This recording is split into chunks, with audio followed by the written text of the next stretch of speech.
Dice Company contains fantasy violence, mature themes, and unapologetic bickering. No feelings were hurt in the making of it, but listener discretion is advised. Dice Company will always be free, but it's not free to make. Please consider supporting us on Patreon or Apple Podcasts and get access to our weekly roundtable show Extra Roll.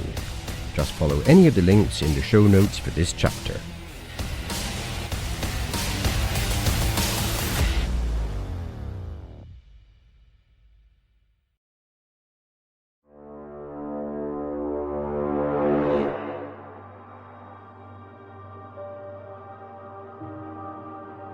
Of all the corners of Athlon, only Alphon escaped the ruin of the Great Freedom War. Its fields still swell with green, its skies stretch wide and unbroken, untouched, unburnt, unbothered. But peace is often a prettier cage than war, and Alphon wears its beauty like a mask. And somewhere in its wilds, they say, between strange burrows and warrens, a brave, forgotten hero still remains. The trees know his name, even if no one else remembers it. 4 riders cross that untouched soil, together, yet each following a different map, etched in guilt, in hunger, in duty, and in dreams. Their path led them to a factory, a wound of iron in the green, where even the wind was locked away. Not all chains rattle, some whisper. And deep within that hushed prison, behind humming steel and imperial walls, waited something old and angry. And in the ruins of that place, amid firelight and grit, the small band chose to open a door that cannot be closed.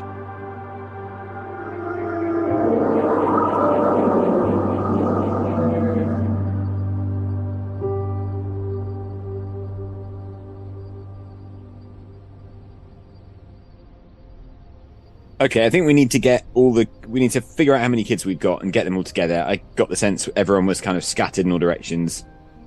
Seems like we've secured the area, so let's gather up the kids. Someone go and check on that guard, and let's see where we're up to. And also, what do we need to do with this air elemental? Is it what's it going to do to us if we turn our back on it, for example? Talk will carry it. Good lad. I'll go and sort out guard. I want my rope back anyway. As agreed, Benny releases the guard while Vander and Tok board the cart ready to leave. Augustus, however, is worried about the children. Children, where are you? Where have you come from? Where do you need to go? You obviously need to leave this place. They look around one another for a moment before one steps forward. We've always been here. You were born here? We don't remember where we were born, but we've always worked here. Do you have families? Parents? Hometowns? I suppose we must have, but we don't know them. Okay, let me speak to my friends for a moment. If you children stay here and we'll work out what's best for you. Is there any more chocolate? Not at the moment. We'll see if we can find you some. So I kind of draw aside to, I think Benny's elsewhere, but Vander and Tok, I guess. Can I come back? Let's bring as many voices. Let's design a horse by committee and get a camel. Vander stretches out a gnarled claw for the hanky. Great stuff. And I, with just 2 fingers, trying to touch it as little as possible, I drop it into your palm. Thank you kindly. He tucks it into his top pocket. Gentlemen, we need to think of what to do with these children. We can't leave them here with nothing but an angry guard and the corpses of his friends. Oh, I think we've already given them the gift of freedom, haven't we? Well, we could at least point them in the direction of a safe place for them to go, or a town where they might have some chance. East looks promising. What are you basing that on, Vander? Well, nothing good comes out of going north from here, I wouldn't have thought. South is where we came from, and I'm not sure we're very good role models. The city, Lunadine, might be the best option for them, though. I have no objections. If they were to go there and turn themselves in, they might... Turn themselves in? Throw themselves on the mercy of the city. They're not fugitives. I rather think I would go with door number 1, our own freedom, if I was them. Can we find them larger humans to take care of them? We can certainly find them larger humans. Larger humans take care of them. Rather a different kettle of fish, I'm afraid, Tok. Well, we have to, at the very least, point them in the direction of some sort of civilization, as Lunadine appears to be the closest, and there's no one there, as far as we know, who should mean them any ill. I feel slightly concerned, and I'll check with the DM again. Are we not in a land where children are going to be subjugated in whichever direction they go by the Empire? That would be accurate. Well, we've just inherited 18 to 16 children. Well done. 4 or 5 each. Yes. As excited as I am about that possibility, I'm also excited about the possibility of them finding their own way in this wicked world while we make our way back on our path. I don't think you can just leave them. Our actions have made us responsible for the situation they find themselves in. We are responsible for improving their situation, certainly. I don't think you can just abandon them like that, Vander. I think we've got to take some sort of action. I agree. But what can we do with them? Gentlemen, I suggest some haste. If you want to take care of the children, then you are welcome to do so. But I think we should leave this place, having caused the disturbance we've caused. Are there any other bounders nearby? Probably. Surely there must be a village or something nearby where we can at least take the children to give them a fighting chance. It seems wrong just to leave them here. Yes, let's continue the conversation. We could take them with us to the airship. That sounds like a decent enough plan. Not a lot of space. Well, it's best we got, and we need to get going. I agree with that much. Let's go. Children, any of you who want to come with us, you're very welcome to do so. You hear footsteps approaching. Jack, armed with the knife given to him by Vander, sprints up. Bounders are coming. On horseback. How far off? You've got less than a minute. I advise discretion. I think our better shout here is to bundle the kids back inside the building, and then when the bandits turn up, we'll try to persuade them that we've just stumbled upon this scene and we're horrified at what we found. Returning them to slavery. Vander is looking desperate to escape this, but can't obviously do it by himself. Talk, a hand maybe to the forest while these loons discuss madness. Tok will follow Vander's suggestion, pick up some of the smaller children and start making his way towards the forest edge. Christ alive, Vander's not getting picked up. Forest seems like the shout. Let's leg it. Okay, I hobble. Stay quiet, children, and run. Follow us. And then we peg it. Athletics checks for everyone except Vander, who is now being carried by Tok. Thank all the gods. Lazy bastard, Jack, then. I will find a particularly good route to make it through the trees, thus guiding myself on this roll. Way! 22 from Augustus, so he performs a series of incredible backflips on his way smartly down to the woods. It was athletics, not acrobatics. I'm not a walking dictionary. A miraculous 16 from me. And a 16 from Tok as well. In that case, I go down doing a triple jump. You sprint out of the factory towards the tree line, followed by a gaggle of small children. You reach the edge of the forest just in time to hear the approaching hoof steps. Half a dozen bounders on horseback are galloping towards the factory, and they are accompanied by a pack of hunting dogs who are smelling the environment around them. Oh, quick, Benny, give him a biscuit. Actually, Tok will look at Augustus and say, Agreed. and he'll reach into his pack, take out a stone, cover it in a small bit of oil from his pack, and throw it into the bush somewhere away from our trail. Before he throws it, you'll notice it stinks profusely of biscuits. Nice touch. Interesting. Have a lab talk. The old biscuit stone. And just for my record, that would be... Magical tinkering. Oh, cool. Biscuit stone. Biscuit flavoured oil. He's got 20 out of 20 for biscuitude. I suggest we leave now. The pack of dogs suddenly change direction to follow the biscuit-smelling stone into the undergrowth, away from your location.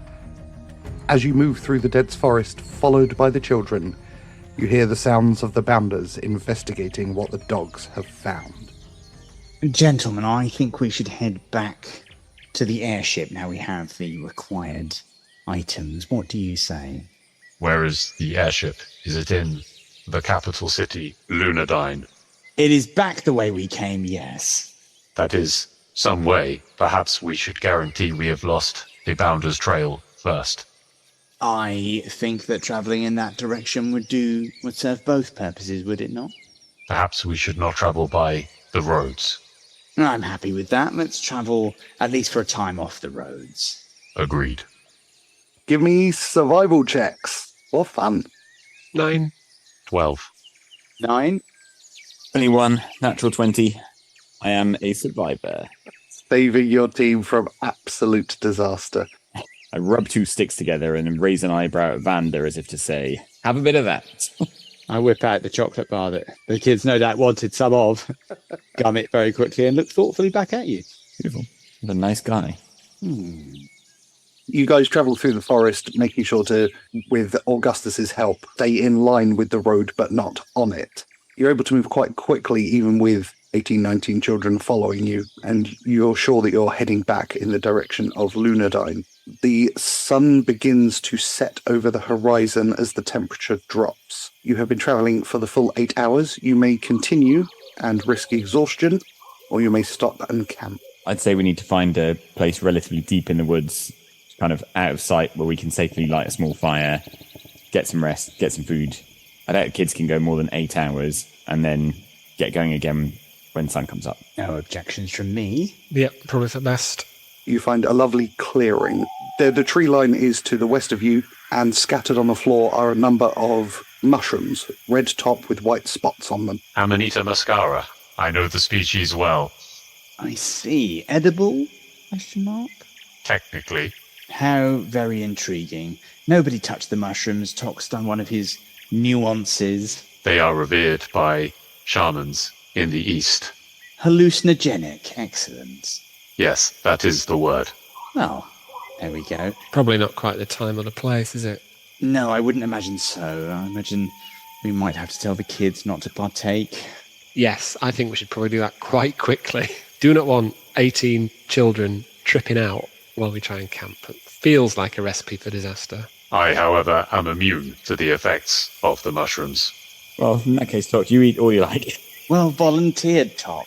You guys set up camp. Tok will offer to keep watch for the whole night. I don't mind kicking things off. I'll be waking someone up when I'm finished. If someone would like to give me another survival check, you can try and hunt or scavenge for some food. 16. In one of your magnificent hunting trips, looking quite dashing, you do find a doe, which you're able to take down with your bow. Hooray! Magic. I cut an absolute dash while I was doing it as well. I brought my hunting clothes at Costa Quarters.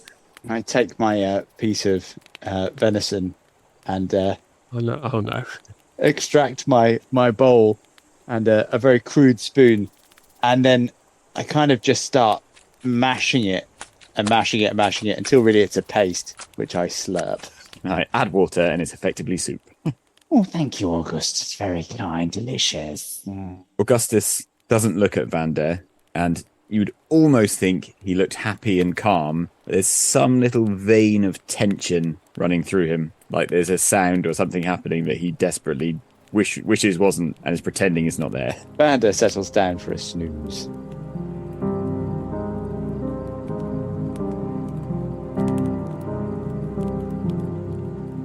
Benny, as you are doing first watch with Tok, can you roll a d20 for me, please? And Tok, can you roll one also? So mine was 14. Mine was 12. The moon's pale light casts an eerie shadow through the mist-covered camp. As you look at the tree line, you see a faint, ethereal glow. The air suddenly crackles with electricity as a floating ball of light moves slowly through the trees. Mesmerizing and alluring, it seems to sing a song with words you can't understand as it heads straight towards you. I look around. The kids all appear to be asleep. The kids are asleep and in the tents. Cool. Then I'll stand up and sound the alarm. Alarm! Can someone send me that audio clip so I can use it for my phone in the mornings? Alarm. Roll initiative, please. 22. Tok gets a 10. Come in with a mighty 7. Even mightier 5. Benny, top of the round. Let's try and keep it away from the tents. And so I move over here and I shoot at it. Just so you know, on my screen, you said try and keep away from the children, then you just disappeared. Classic Benny. Try to keep away from the children. It looks scary as shit. Goodbye. 14. That is a miss. Scheiße. 14's a miss. Yes. Oh. Not as nice as it sounds, this thing. Talk. Tok is going to launch a firebolt at it. I rolled a 19 to hit. That is a hit. 4 fire damage. Tok unleashes a mote of burning fire, which clatters into the half-translucent ball of light. It crackles momentarily. Vanta. Vander is going to try and rise to his feet, but his leg gives way. So he goes, damn! And then on my side, I turn to the Will-o'-the-Wisp and cast Mind Thrust. 15! That is a miss. Well, I remain on my side. You attempt to channel within the mind of the Will-o'-the-Wisp, but as you do so, all you hear is the screaming of a long-dead warrior. Encouraging. Suboptimal. Augustus. I'm going to shoot with a bow. Gone poorly. That's 5. Augustus, looking magnificent as he draws back his bow, fires an arrow ineffectively. Realizing the mistake he's made, he begins to charge towards the Will-o'-the-Wisp. Maintaining his solemn oath never to fire at anything other than an animal. Exactly, or a stupid robot. He looks mighty dashing doing it, though. Back to the top of the round with Benny. We are now into the first proper round of combat after the bonus round. I'm gonna try another shot, I suppose. 25. That is a hit. That'd be 13 damage in total. Sneaky. Nice. So with Tok keeping the Will-o'-the-Wisp busy, Benny, you take aim with your short bow and let rip, and the arrow actually buries itself deep within the bright light somewhere. There's a large crackling of energy as the Will-o'-the-Wisp begins to flicker and fade in and out. The arrow breaks. Oh, I'm not getting that back, am I? Turns into sawdust. Falls on the ground. And now it is the Will-o'-the-Wisp's turn. It begins to crackle with electrical energy and targets Tok, who is stood directly in front of it, with a 6. I don't think that could even hit the ground. The energy arcs and crackles and then dissipates. Tok, your retort? I think Tok is a little bit intimidated by electricity. He is going to take the dodge action and remain where he is. Oh, we're back to this again. Hang on, I'm rushing up with a cigarette. I feel like the rest of you have quite a large damage potential, and it did miss this time, but Vander. I am going to go for the classic and try and get on my feet again. This time, with a more concerted effort and leaning on my stick heavily, I managed to get myself to my feet and then look more determinedly at the Will-o'-the-Wisp, extend my hand, and I go telekinetic hand. I'm going to shove it out of combat. That's a 5. Whoop, whoop. Where would you like to move it? 1 back. Tok, you may do an attack of opportunity. I'll stab it with my spear, but it probably won't hit. The pristine spear. The spear whose tip has never made contact with anything. It has many a defensive mark on the on the shaft. You're going to eat your breakfast off the tip of this spear. 14, so And a 14, which continues its streak of never having actually touched an enemy as you swing wildly. The famous virgin spear of Tok. And the size as he, after a great effort getting his feet, he now has to put both hands back on his cane. Augustus. I'm going to rush up and stab the guy. Okay. With my rapier. Like wit. Attack! 19. Is a hit. Roll for damage. Baby. 8. Please tell me the story of how Augustus kills the Will-o'-the-Wisp. Awesome. Augustus, who, as we know, is looking absolutely fine in his hunting clothes from Costa Cortes, draws his rapier and slashes it down like the lightning bolt of vengeance. And the Will-o'-the-Wisp explodes, disappears. But not before its final flash of light illuminates the razor-sharp jaw of Augustus Zeno. And all fades to black. Fades to black. Roll credits. I wander over and say, that's all very well, Augustus, but I reckon if you'd have made it a cup of tea, we could have all been pals. Well, my dear Benny, I seem to remember getting some criticism from certain quarters when I attempted a conciliatory approach. So on this occasion, I decided to use extreme but proportionate violence. Augustus was correct. They would always attack. I'm delighted to learn that you're taking careful heed of what I say and acting accordingly. Fantastic news. I note every word. And act on them. I note every word. I give them each its due weight and consideration. Because of Augustus's incredible look there, the rest of you can all take an inspiration, as you have been inspired by his incredible bravery and panache. I mean, I'll take whatever that means, but This has never happened to us. We've never been inspired. I think panache is something you can sprinkle on top of ice cream if you're really fancy.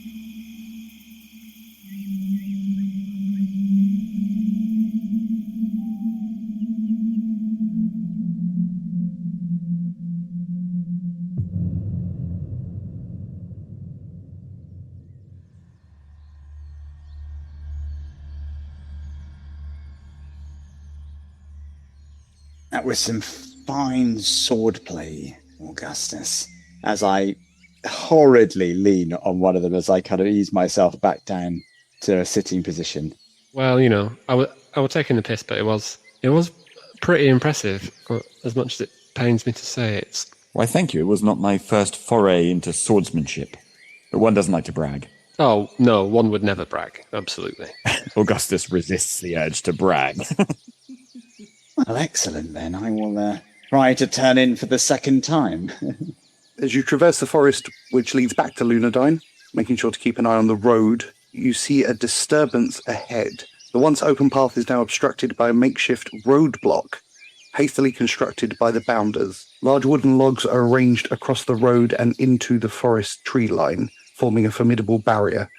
On either side, tall imposing figures in the distinctive Bounders' uniform stand guard of the roughly made hole in the centre, large enough for a single cart or coach to squeeze through. Their attention is currently on a small cart on the other side of the barrier with the words "The Radiant City Gazette" scrawled on the side. Vander, you can tell with your passive insight that they haven't noticed you or the children yet. You also recognise the name of the Radiant City Gazette as the main newspaper of Lunadine. Gentlemen, I have to say I don't think we're going to get the children through this checkpoint without some serious difficulty. I urge us to reconsider our commitments here.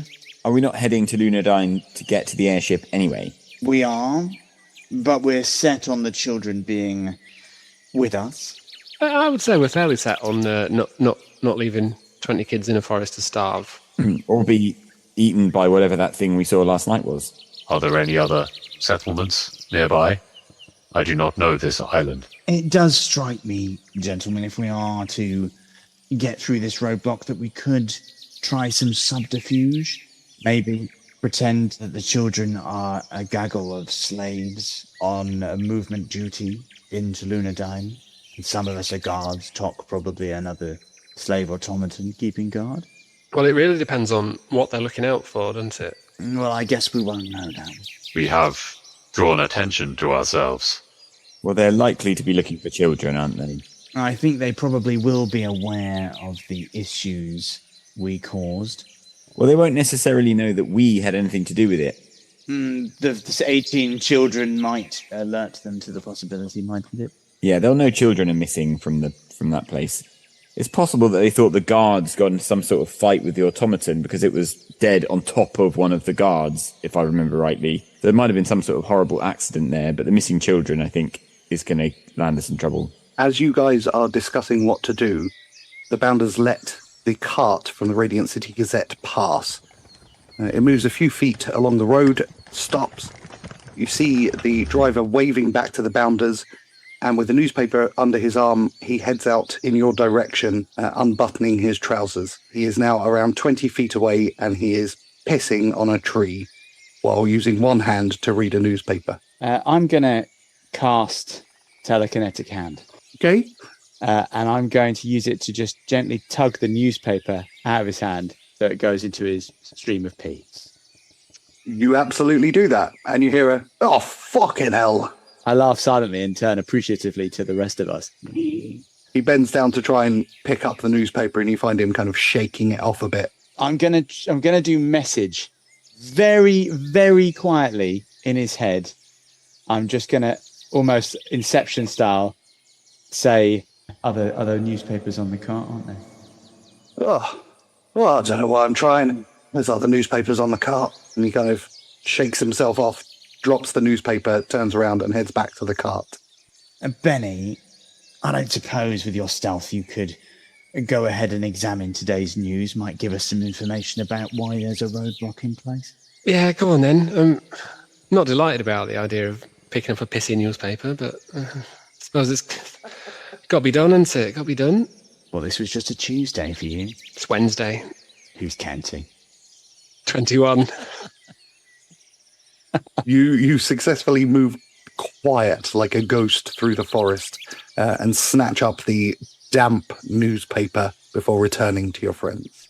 When he gets back, I'm going to quietly lean over to Vander and say, But Vander, could you not have used your telekinesis to retrieve the newspaper? Oh, fucking hell. I could have, Talk. Very interesting of you to mention that now. I mean, I feel like the guy might have noticed if the newspaper had just flown out of his hand. It feels better to convince him to drop it and then send Oh, pissy fingers. Ghost Boy here. Oh, Pissy Fingers out to get it. Well, I mean, that nickname's now staying forever. Can we get a read on what's on the paper? What the main news of the day is? You certainly can. So splattered all over the front page It's P. is P, and under the P is a story splattered also on the front page. The headline reads, Dangerous outlaws at large. Anti-Empire fugitives terrorize Lunadine. Are you safe? Would you like to read the story? Yes, please. In a shocking display of lawlessness and treachery, a group of ruthless criminals has plunged the city of Lunadine into chaos. Authorities today mourn the loss of 3 heroic bounders who fell victim to the group's relentless aggression. A fourth, Aloe Clearwater, was subjected to unimaginable torture at the hands of these traitors and only survived the ordeal thanks to his strong faith in the Emperor. The torture was inflicted upon him by a man whose body bears all the hallmarks of past torment. Aloe described him as the most terrifying and unnatural creature he'd ever seen. Alongside this potentially unhinged lunatic is the suspected leader of the group, thought to be called Brennan, who hid in the shadows and mercilessly murdered 2 bounders with a short bow. The third member of the group is thought to be a malfunctioning automaton. While Aloe's faith allowed him to survive, a fourth person may not have been so fortunate. An as-yet unnamed nobleman was believed to be at the crime scene too, and even tried to stop the violent behaviour by offering one of the victims a cigarette. But it is feared the nobleman was kidnapped, or potentially even killed for his honest and peaceful demeanour.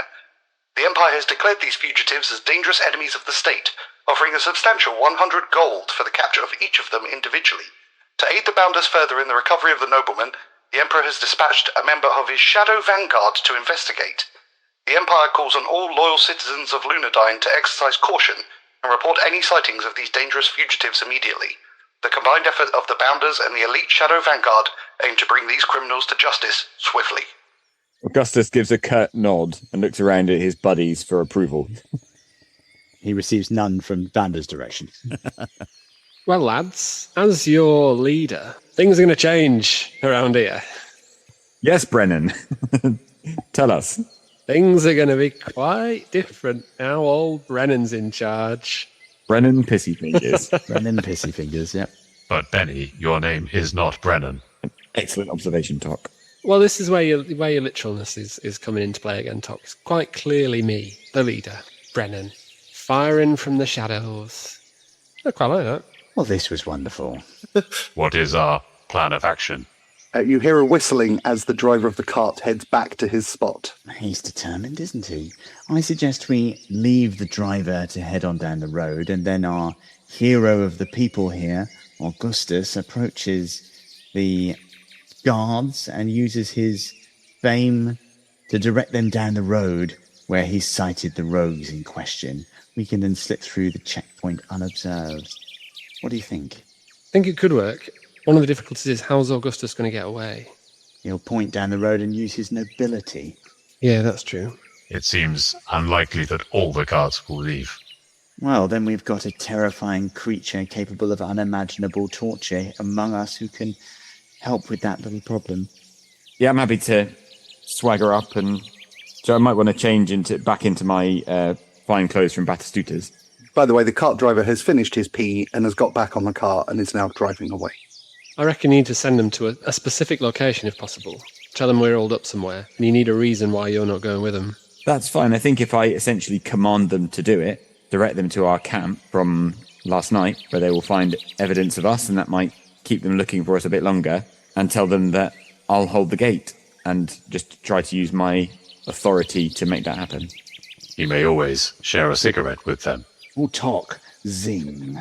Augustus, having changed back into your fine wares from Batistutas, Roger. You march up with all the confidence in the world to the checkpoint. Well, I thought I might kind of run up as an aristocrat in a hurry, but not so much of a hurry that he's willing to crumple his clothes, which, as you know, have been freshly pressed. I tap Benny on the shoulder. Look, Benny. Poise. You approach, and one of the bounders calls out, "Stop! Oh, sorry, sir. How is everything okay?" Gentlemen, I've been kidnapped and set upon and dragged from the city yesterday, and I've come to tell you that I've slipped my chains, and the rogues who kidnapped me are held up in the forest, intent on all sorts of terrible crimes against children, no less. They've taken children hostage. That's terrible. That's terrible. I'm glad you're safe. The Emperor's going to be absolutely delighted. Tell me again which way they went. I can give you detailed directions. They're drinking at a camp just deep in the woods there. And obviously, I give them genuine directions to the camp from last night. But I warn you, there's only 3 of them, but they are incredibly dangerous. There's Brennan, who hides in the shadows with his 2 bows. There's a deranged and deformed creature intent on nothing but soup and torture. I nudge Benny again. There's 6'9" robotic killing machine, who I've seen essentially kill a bounder just by crushing him into his mouth, even though the creature doesn't even need to eat. It was a horrible sight. I think every single one of you must go immediately. If they escape, who knows what terrible crimes against the Empire, humanity, and goodness they'll commit. Every one of you must go immediately. I'll stay here and send the next person who comes along back to the city to call out all the guards. Rush at once, men. Forth! And show them no mercy. And I have a persuasion check, please. 20. I'm just curious. All right, so how big is Tok's mouth? And if he really did try to eat someone, how absolutely horrific would that have been? Because presumably... Dog hungry. You actually probably haven't seen Tok any evidence of him having a mouth. Oh my God, he killed a human by pushing him into just terrible scene. Just mashing him into the cliff he calls a face. I mean, it kind of got away from me a bit in the middle and the end. Having listened to your incredible speech, the bounders look at one another. The man who stopped you looks at a younger bounder who says, "Oh, that's 300 gold if we get him." Yeah, that's a good point. Good point. All right, yeah, if you could just man this guard post, we'd be appreciative. Come on, lads. Let's go get paid. Augustus draws his rapier, holds it in the air and waves it in the direction of the enemy and shouts, "Onward, my brave fellows!" And they casually stroll up the road in the direction you told them to. God, no wonder these guys are low-level grunts. You are now free to pass through the checkpoint. Augustus spots a piece of dust on the shoulder of his fine jacket and brushes it away. What a guy. Very good, Augustus. Very good. Why, thank you, my dear fellow. Naught but a humble servant of the common good. I'm pretty sure you guys left the cart back at the factory in your... Oh, He's God, drawn I'm away. actually walking this. Yeah. Well, he's walking or getting a piggyback, I guess. Talk. He's getting a talkie back. Tok will be happy to give him a lift. The children follow you guys as you head towards Augustus's position, and a number of them have picked up sticks, which they're now waving in the air like rapiers and pretending to be Augustus, and commanding each other to charge, men, charge! Fine young fellows and lasses, all of them. What are we going to do with these? I thought they'd be emulating pissy fingers. Thanks, Vander.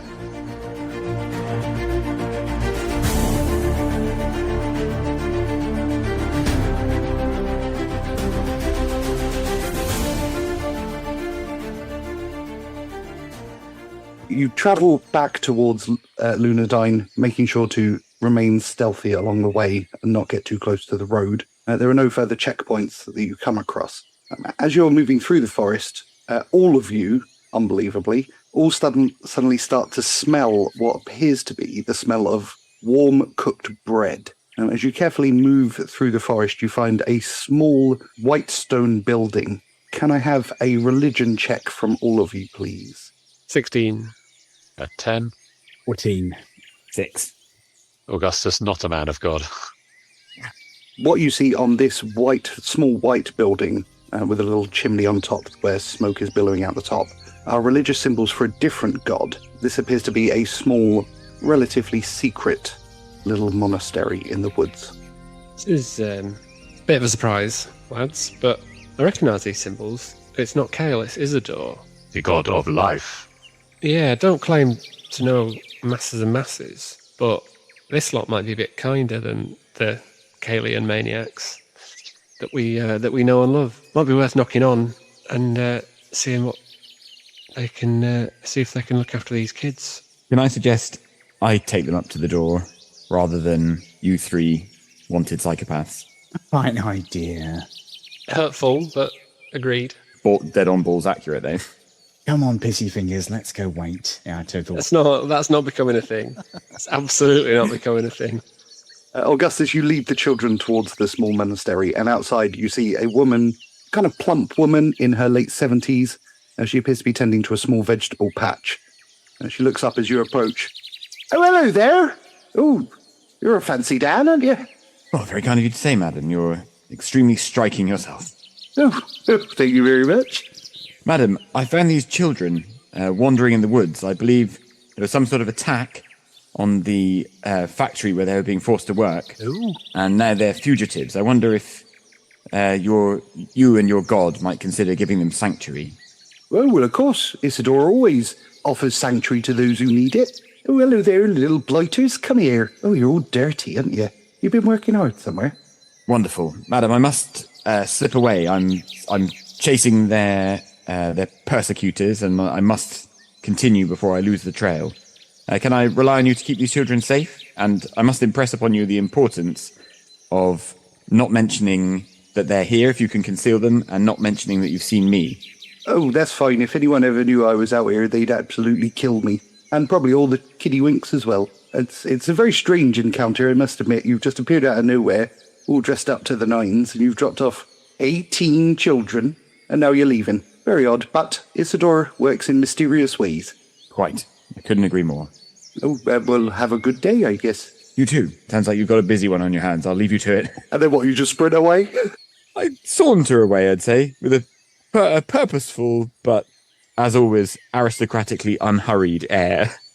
I feel like what we saw there was an insight into you as an actual parent. Any opportunity to ditch the kids off. Ruined that woman's life. Bye. If I found a motherly septuagenarian, I would definitely immediately offload my children and saunter away. With the words, I must stress on you the importance of not letting anyone know I've been here. Yeah, absolutely.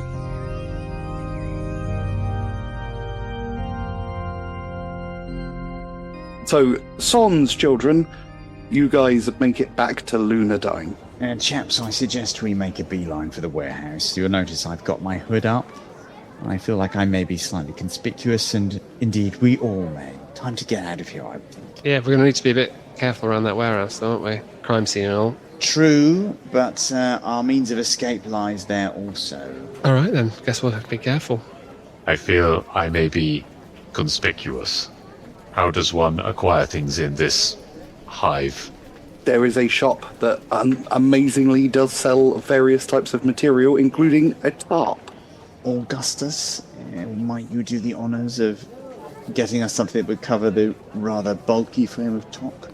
Of course. I mean, noblemen are constantly seen buying tarps and other industrial-sounding pieces of material. Excellent, Vander says unperturbed. You now have a large piece of tarp, big enough to cover Tok. There we go, Tok. Cut a hole in that. You'll join me as a member of the leper community for the next few minutes. You throw the tarp over Tok, making sure to cut eye holes in it so that he can see.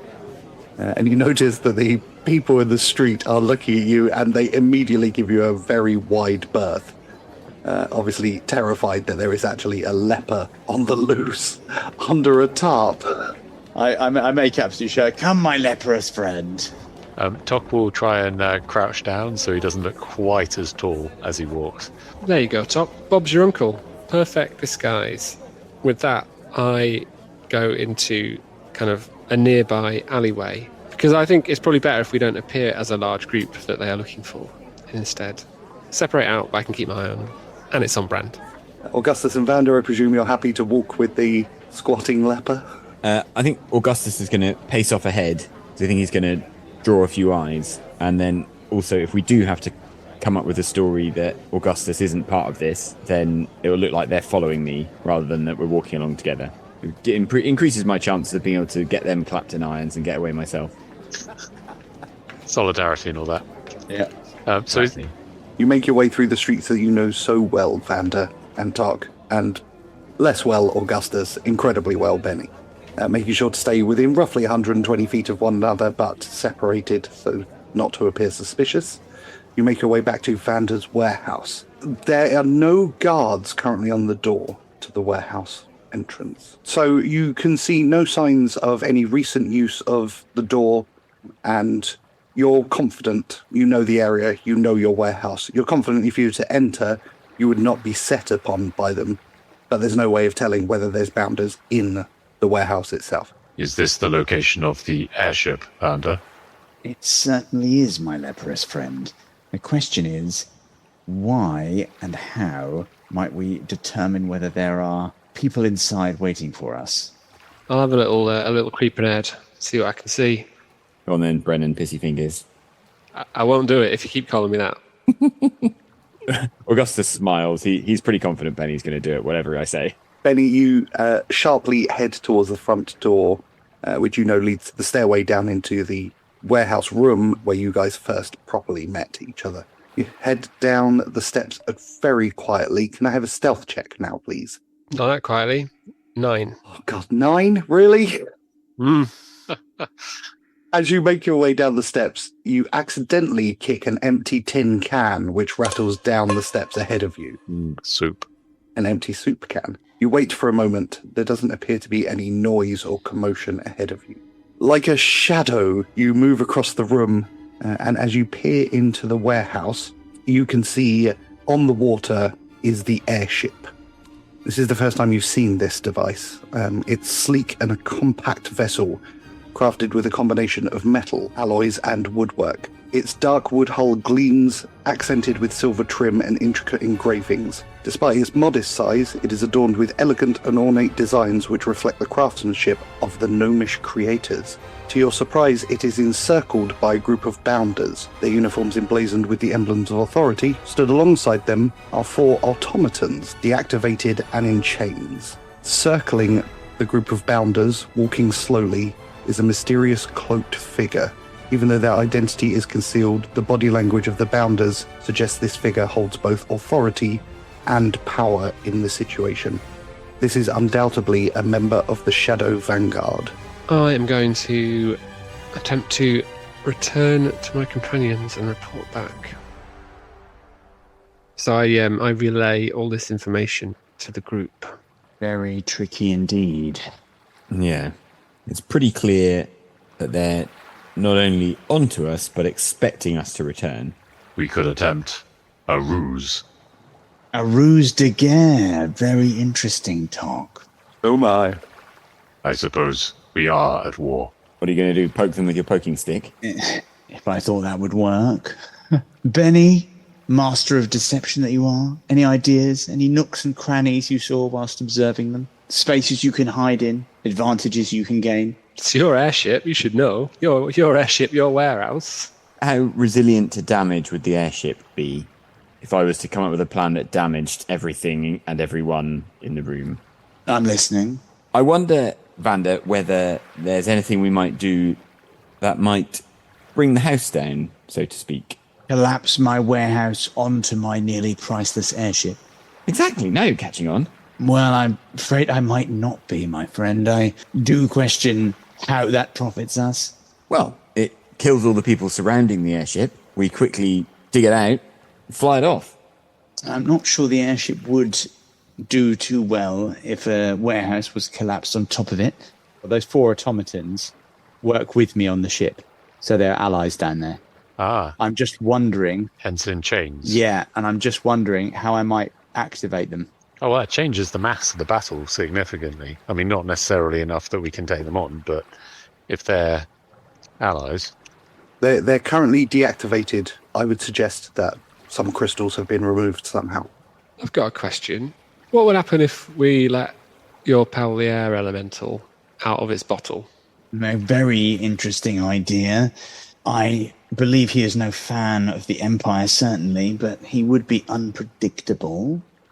Assuming we can incapacitate the guards and even activate our friendly automatons, how do we get the airship out of the warehouse? And presumably, given my limited knowledge of steering wheels and airships, that's been so ably highlighted by Vander, into the air.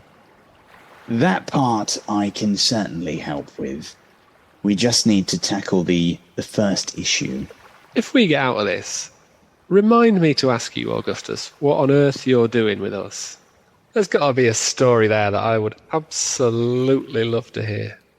I very much look forward to dodging all your questions and not giving you any real answers. Excellent. Excellent. Looking forward to that. Vander, humans do not seem to like fire. We could set fire to the building. Why do all of our plans involve the destruction of my priceless airship?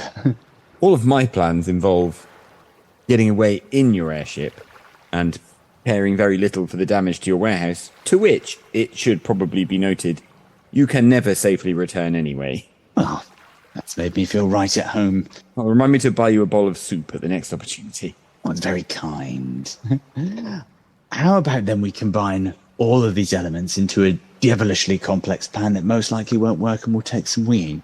How about we set a small fire, so create a lot of smoke, causing some of the guards to come upstairs and investigate. I will release the air elemental, causing absolute chaos on those who come up the stairs. Benny, if you can take instructions from Tok and conceal yourself downstairs with the relevant crystals to start my automatons, you may be able to turn the odds in our favor. Meanwhile, Tok and Augustus, you will have to be our fighting line. Vander, Yes, Tok. I am unsure as to what repairs must be made to the automatons.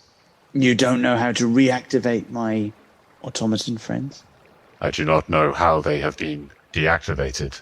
Once I inspect them, I will have sufficient data. Unfortunate. Well, Benny, could you conceal yourself downstairs? It would be useful to have someone in a position they wouldn't expect before we begin our assault. Well, I can conceal myself, yeah, but if you think it'll be of any help... It might be useful as they charge up the stairs to deal with the threat they've perceived. Putting a bolt in the back of the shadow vanguards as he wanders up the stairs might be useful to us. Doesn't sound like it could hurt, does it? No, indeed. Well, I will leave you to your concealment. Okay, so before the plan goes into action, obviously, Benny, you're going to head back downstairs and hide within the shadows. That's absolutely fine. I'm going to just check that I have the capacity to do. I need to discuss with the air elemental. So I'm going to commune with it. Okay. So you take out the capacitor and you hear, like it's a long distance away, you can hear the swirling of the tornado. What? I understand you may be interested in vengeance against the Empire. The Empire will fall. Excellent. In which case I have an opportunity for you. They guard our means to freedom, our means to attack the Empire from the sky. Might you be interested in some vengeance today? Point me in their direction, and I shall kill them all. Excellent. Then in a moment, I will. I do require, if this serves your purpose, for you at the earliest opportunity to break away from your vengeance and join me on the airship if indeed I gain the deck. This will harm the Empire? Oh, trust me. Far more so than anything else we do today. Give me a persuasion check at advantage. 14. Then we are a team. Excellent. Well, gentlemen, feel we may have a plan. All right. So Benny is hidden. The rest of you are stationed up on the ground floor above the area in the warehouse where the airship is. So who's starting the fire? I believe that's my job. Interesting. I think you'd probably be able to start a fire without any checks, to be brutally honest. You have a tinderbox on your person? Got matches for cigarettes, yeah, so lighting a fire is a specialty. And I presume you're still holding the newspaper from earlier? Or one of you has the newspaper? Busy fingers? Yes. Never forget how I made you do that. I kept it because it said I was the leader. I'm going to frame it, stains and all. Stand outside, having set a fire and waft smoke downstairs. Benny, from your hidden position, you can hear some shouts coming from the large warehouse room as footsteps start to head in your direction. All of a sudden, half a dozen bounders charge through the room that you're in. They pay no attention to you whatsoever, have no idea you're there, and head towards the bottom of the stairs, ready to run up to the source of the fire. Augustus, I presume you're going to run round to where the other guys are, and then you guys are going to enter in to the secret entrance. Right, that is now done. Benny, you are in the main entrance, main room, with them having run past you and up the stairs out to where the fire is. Give me a perception check, or if Vander, you want to use message to let him know that you're heading through. Yep, done. Get him to lock the door. Lock the door behind us. We can do that. They're gone outside. Yep, they've gone outside. I would lock the door behind them. Cool. The key is in the door, so you do lock it. And we lock the door as we go through the other one. Cool. Done and done. You guys are now in a locked warehouse with 6 bounders outside trying to put out a fire that you started. And Benny, as you look through the open door into the large warehouse area, you can see that only the Shadow Vanguard remains with the 4 automatons. I don't think there's anything other than full combat for this, gentlemen. Yes, but let's have at least someone trying to get the automatons on board. I will do that. I'm going to step in. You are trespassing, you understand. And who are you? Vander Finnick at your service. And again, you are trespassing. I'm a member of the Shadow Vanguard. I don't trespass anywhere. You just guard boats, then? Only boats of people whom the Emperor has taken a keen interest in. Can I suggest that you leave this place unmolested? It wouldn't serve your purposes to die guarding a boat, would it? Give me an insight check. 14. For the first time in a long time, you can feel someone in your head. That's concerning. Vander Finnick, is it? I don't think so. Interesting. Isn't it just? Not many of you around these days, I find. We are a special few. You can refer to me as Astrid. Well, do you know what I heard? Oh, what's that? I heard the only thing the Shadow Vanguard are good at is wiping the Emperor's arse. Childish insults. You can tell your friends to stop hiding too. I'm fully aware of their existence. I certainly can. Spread out. I make another step towards you. I think Tok's going to sort of move forwards in front of it. And then message Tok and say maybe keep line. I need line of sight. I'm feeling like dodging is probably best for now, and rely on the others to do damage. Well, well, well. An automaton with a spark of life behind its eyes? Fascinating. That's illegal, you know. Well, this has been fun, but enough talk.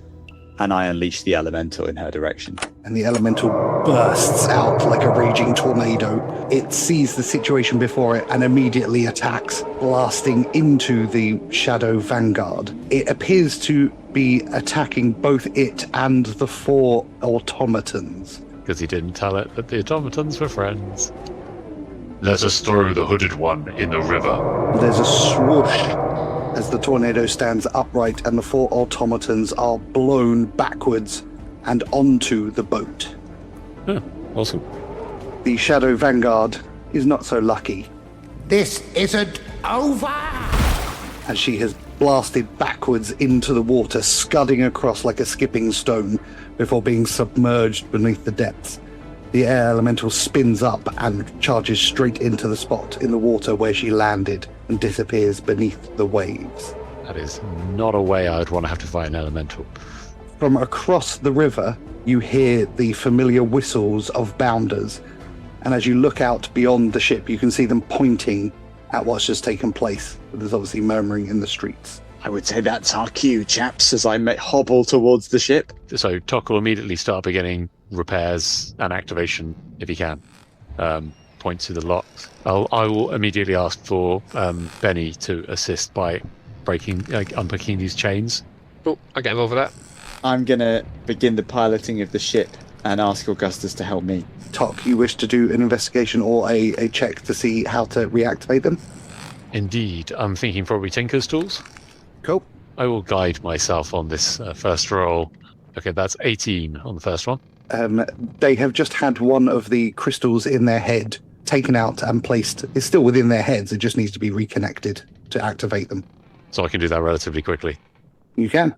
Okay, I will do that. Replace them as quickly as I can. The 4 automatons all come back to life with a... Vander, your crew is ready. Excellent. I order the automatons to their places. The sound of clunking metal begins to fill the boat as they all take their place, 2 above deck, 2 below deck. I take my place at the helm. Benny, your eyes are keenest. I don't suppose there's any sign of our elemental friend.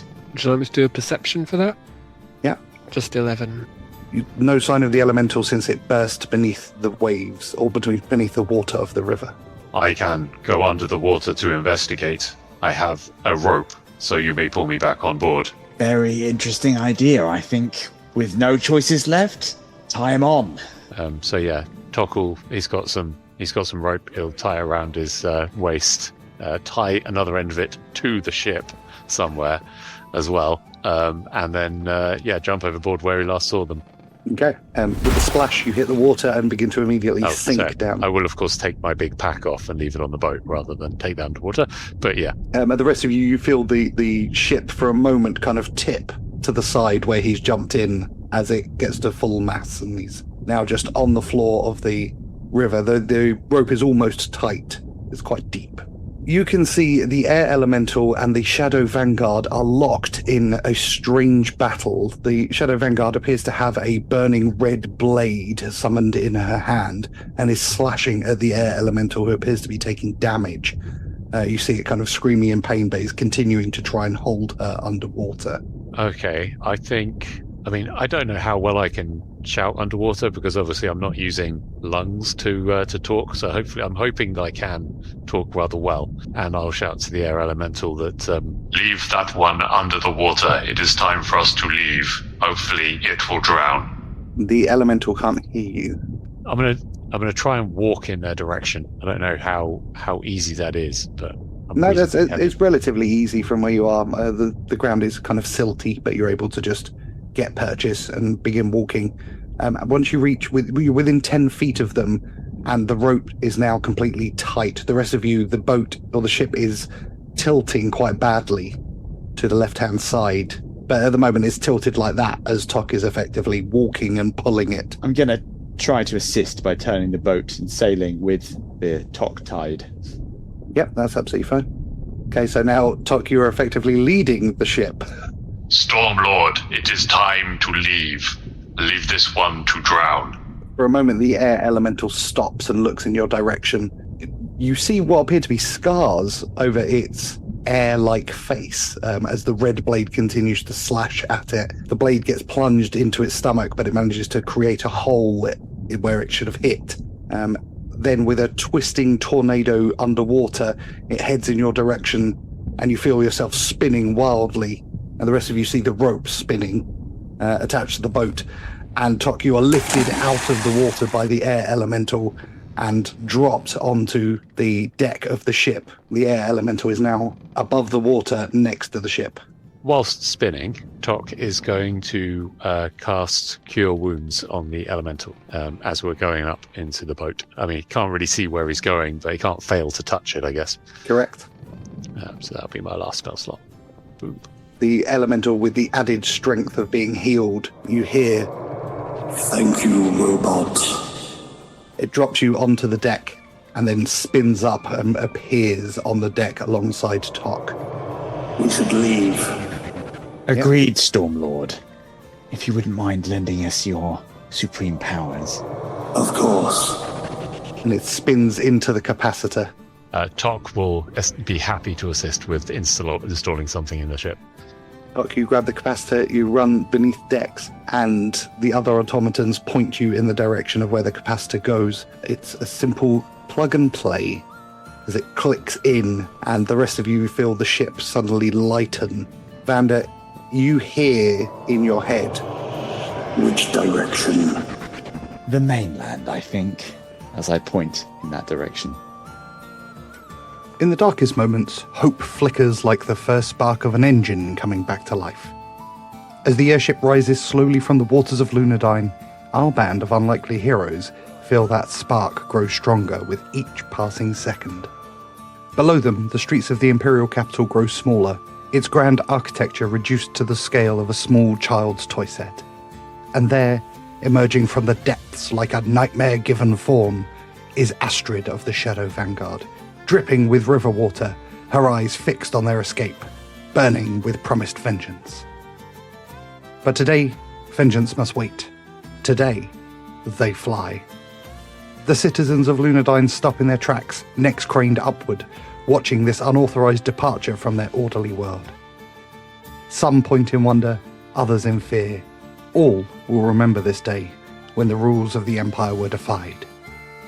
And in the distance, like a predator content to watch its prey run, for now, hovers the massive silhouette of the Ravager, the Emperor's personal airship, its shadow cast long across the city below, waiting, watching. For our fugitives, the journey ahead remains shrouded in uncertainty, but for this one precious moment, as the wind catches their sails and freedom embraces them, they allow themselves to breathe, to hope, to believe. Miraculously, Augustus is smoking as he looks out. Sometimes the greatest victories aren't found in conquering the darkness, but in finding the courage to fly towards the light. And we will end it there.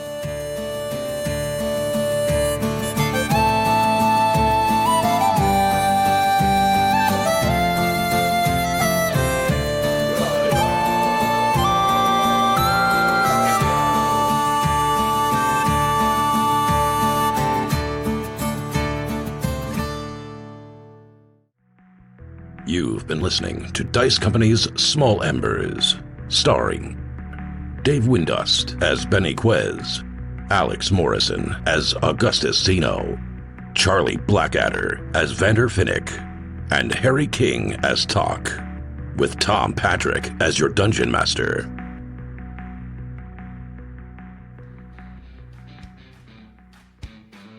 So, hello, I'm Dave, and I am playing Benny Quez. And this week, a wholesome fact about Benny, because all of last week's facts were appalling. Benny loves dogs. He just loves them.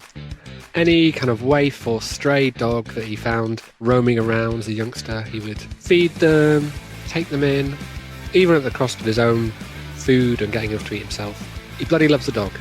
There you go. And the DM is going to use this against me. I can tell from the look on his face. Is it because they're delicious? I feel like that's a personal insult at the DM for his alleged not caring about animals. Do you hate dogs? I love dogs. He hates all animals. This is a well-known fact. What kind of monster doesn't like dogs? I didn't know you didn't like dogs. Or any animal. I wasn't even targeted at you. I was just trying to do something wholesome. Fantastic. I got caught in the crossfire of you not even attempting.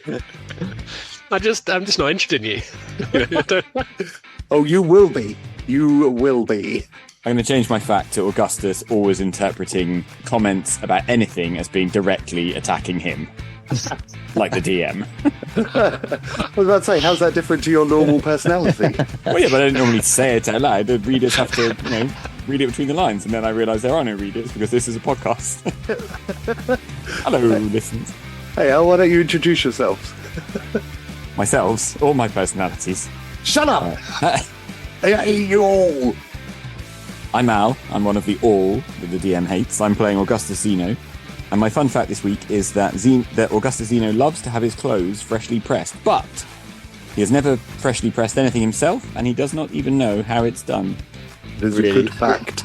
Really stretching the fun, in fact. Pressing it flat, indeed. 10 out of 10, no notes. I'm Harry. I'm playing Tok, who's a Warforged artificer. Tok is currently carrying a spear, mace, and a shield, which, to the discerning eye, are all stamped with the insignia of the Bounders Whitecliff Division. Intrigue. Ooh. Yeah. Okay then. Knowledge bomb. That changes everything. I have a lot of time for that. That was almost the perfect introduction, other than the fact you called yourself Warforged, which is not a term I recognise. Does not compute. He is, of course, an automaton. That feels like some kind of in-depth D&D stuff there that's going whooshing straight over most of our heads. I've only read the D section of the D&D handbook, so I don't know what you mean by Warforged. Oh, good stuff. We're all experts at D&D here, where even referencing a simple race causes all sorts of consternation. Fantastic. Vander loves dogs. Huge fan. Chihuahuas, bigger dogs as well. He knows all the breeds and has a real fondness for dogs, I would say. Yeah, I don't know if that's come up. A sentence that would never be uttered by anyone who knows all the breeds. That's like a football referee saying, I know all the rules. It's like, immediately you're convinced that he definitely... Offside, the handball... all the others. The other one, yeah. Exactly. He knows how to pet a dog and feed one and, train them, obviously, but he doesn't tend to do that because there's not a lot of time. Vander's quite busy. But if he didn't live such a busy life, he would definitely invest more in his love of dogs. I identify really strongly with Vander all of a sudden. We left off last time with you lot having broken into the Nimbus Foundry, created a rebellion among the children working there, killed a number of guards. You released the air elemental they had trapped and convinced it to join you to help power your own airship. Though you're also left with around 24 children, now free of their bonds and labour, and a single guard still lives tied up in the sentry box. Having stretched out and flown around the foundry factory floor a few times, the air elemental swooshes into the capacitor which Benny stole, seemingly adding no weight to the piece of machinery. The foundry floor is littered with the debris of the fight. What would you like to do? You missed out everything to do with the terror turkey. I didn't think it was relevant to this exact situation. We defeated the terror turkey. I don't think. Well, okay, we're just going to skip over that. Okay, you guys see many cockatrices suddenly run into the factory. Good luck. We turned the children on them. They're already dead, and it's your fault. Oh, I bet Argus and Benny are really cut up about that. Argus? You've been questing with him for over 24 hours. You don't know his name. Well, to be fair, he's quite consistent because he called me August in the first one, so maybe he's consistently going to get my name wrong. Yeah, I just assumed that was a power play, but I maybe... Yeah, so did I. Was 100% sure it was a power play. So anyway, what are you going to do? What would you like to do? What's going on? Really struggling after that fantastic intro from Vander. Just Thank you point very out much. classical reference from Hazmat. What? Lenny. There you go. But unless you didn't intend it. I'm not going to go there. I don't want to make this a highbrow show. That's fine. We'll just back off that. There's no worries about that, so... Oh, okay, cool. Well, there you go. What was the reference? I can't tell you. If you haven't got it, you're going to have to... I hate you all so much. Trawl back through the audio recordings afterwards then. Oh, good news. I'll definitely be doing that, so I can't wait to spend 15 hours with you fucks. I feel like I should say something really offensive now because this section is so obviously getting edited out. It's all gone. Oh, actually, while we're in deleted scenes, yeah, clearly, it's great. This is just extra work for me. I love this section. But the treatment of the kids, right? You guys were like, "Oh, we're all about the kids. Our characters care about the kids." You did not help them. Like, I just wrote Vander is the real hero of this story. Said a man desperately trying to convince himself of his own worth. I can hear our audience actually booing that phrase. I think our listener just switched off. I did.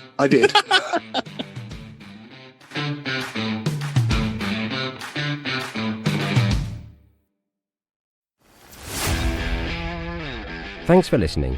Please consider supporting Dice Company on Patreon, where for the price of a cup of coffee you get access to a whole other show, Extra Roll, as well as an ad-free listening experience. The Dice Company Discord server, along with our socials, can be found on our Linktree in the show notes. If you enjoyed this chapter, please like and subscribe, and don't forget to recommend us to your friends. If you didn't like it, recommend us to your enemies. And we'll see you next time on Dice Company.